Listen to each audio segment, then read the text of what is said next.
walk like lions.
Hey, good morning, folks. Chappy coming to you live on this Tuesday, Prescott, Arizona. Good to see you. Walk like lions. Folks, I've been approached many times by people, Christians, who get frustrated sometimes with how they witness, with spreading the word, being a light, and engaging other people with their faith. And I'm not talking about direct, like, hey, do you know Jesus, hitting them on the head with the Bible. No, they want to just be able to share their faith in a very unique way, or just, plant the seeds that we've been telling people to plant. And a lot of them will say, well, I'm frustrated because I don't have the knowledge of the Bible, or I don't have this vast theological training, or I'm a quiet person, or my voice sounds funny, or I'm not this high-ranking CEO or manager or something, so I'm not really in leadership position. So how do I do this? Well, and I know it's frustrating, but there's something deeper that's going on here, because God doesn't call us based on how the world views us. A lot of times you would think that the only way to minister or to get the word out, or to be a light, to plant a seed, is if you're a pastor. And not just a pastor, but a pastor of a large church with 4,000 people. That's the only way you can do it, because that's the way the world measures success. Well, that person, he's a great leader. People follow him. Or her. It's just, folks, the way the world views things is just weird, all right? And it's upside down from as it should be from what the Word tells us. If you look at the people we idolize or make into heroes, a lot of times it's not the private or specialist on the battlefield.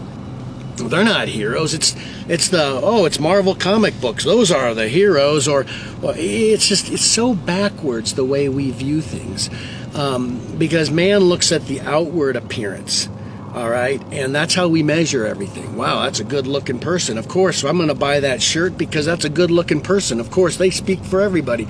It's things like that are just dumb, and we have to understand that we've got to kind of break away and embrace the way God sees it and the way God looks at us.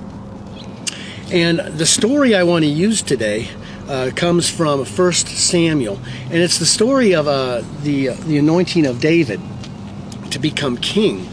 And what had happened here is the first king of Israel was Saul, and he was one of those like everybody loved. Wow, look at that guy. He's got charisma. He's out there. He's a leader. He can get things done. This is awesome.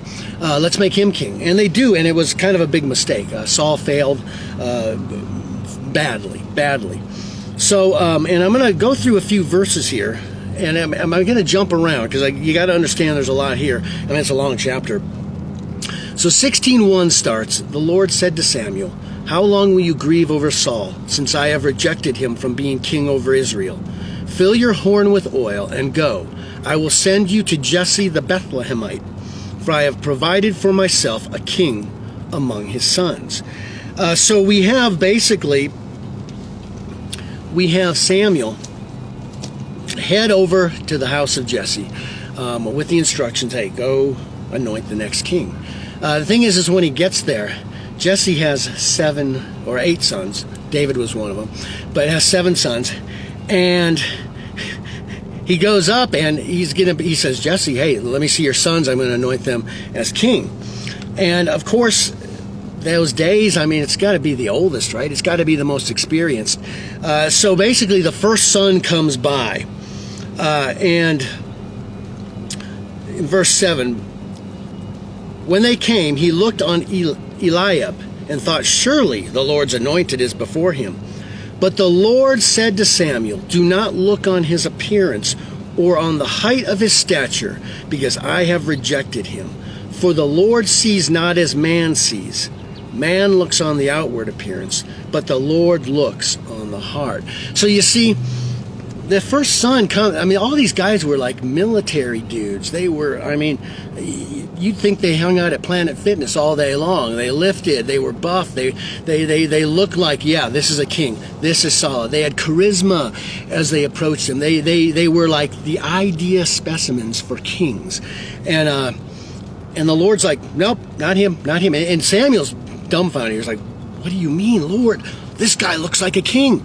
So this happens to every one of the sons, the first 7 sons of Jesse. They all pass by, and the Lord's like, nope, hit the bricks, nope, hit the bricks. All right. And then the last of the sons supposedly walks by, and Sam's like, hey, Jesse, do you have any more sons? Going to 11. Then Samuel said to Jesse, are all your sons here?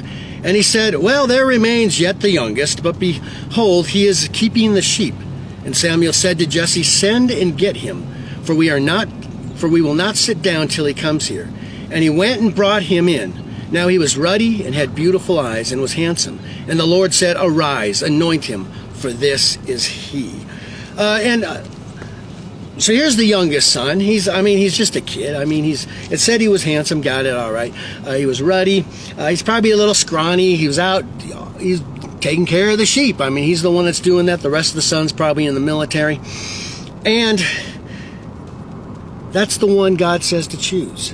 Now, you got to understand, as you understand David for reading through the Old Testament here, David was known as a man after God's own heart. David's heart was the heart that focused on God. Now, that didn't mean David was some weak little kid. I mean, if you read the story about David out with the flocks, I mean, I think he took down a bear and a lion, okay? And this is before the days of, high-power rifles and stuff like that. I mean, he used a sling and probably his staff, and who knows if he had a little pocket knife that he used too. Took down a bear and a lion, folks. I mean, I probably would have issues without a firearm doing that, folks. I don't know. So I've never tried it before, and I don't plan to try it. So, but what I'm saying is he had some manly qualities. He was, but the most important part was what was in here: man after God's own heart. And that's the beautiful thing that comes to play here, and how God views us.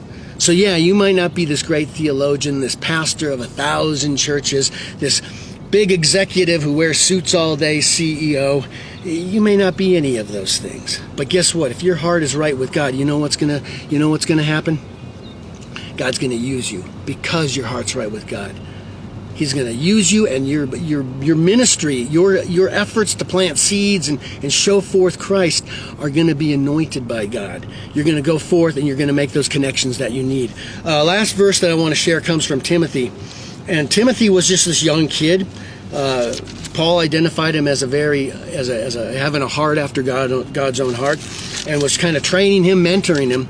But he was very young, and a lot of times the young folks back in those days were looked down upon, like, oh, you can't talk to us or teach us because you're just young. So he says to Timothy here in 12, let no one despise you for your youth, but set the believers but set the believers an example in speech, in conduct, in love, in faith, in purity. So he was basically saying, hey, don't worry about that. Basically, the message was to Timothy, yeah, you're young, but go forth because your heart is connected to God. And that's what God looks at, and that's the most important thing. Folks, don't get frustrated out there. I mean, don't get frustrated if you're an introvert and we expect you to do extrovert stuff. I understand. It's not that easy for y'all. To us, it's just like, hey, give me more people to talk to. So I encourage you, don't worry about the outward appearance. Don't worry about what you may look like when you go out there. Don't worry about maybe what you fail to have as far as the credentials for going out there, because it's not important what the world looks at. What's important is inside your heart, your love and your devotion to God, and how you're going to take that to the people around you and reach out to those people and impact their lives for a positive way. All right, folks, good stuff here. Some stuff from the Old Testament, some stuff from the New Testament. Hey, we'll get it all, folks. Everybody waving. It's good to see you guys. Very good to see you guys. Keep watching in the future here every day. And my wife's putting together a special YouTube channel for Walk Like Lions. So we'll give you information on that as it comes out. And it's a finished project. Man, folks, she takes it and packages it nice. So, folks, I'm going to bid you farewell. Have a great day out there and walk like lions.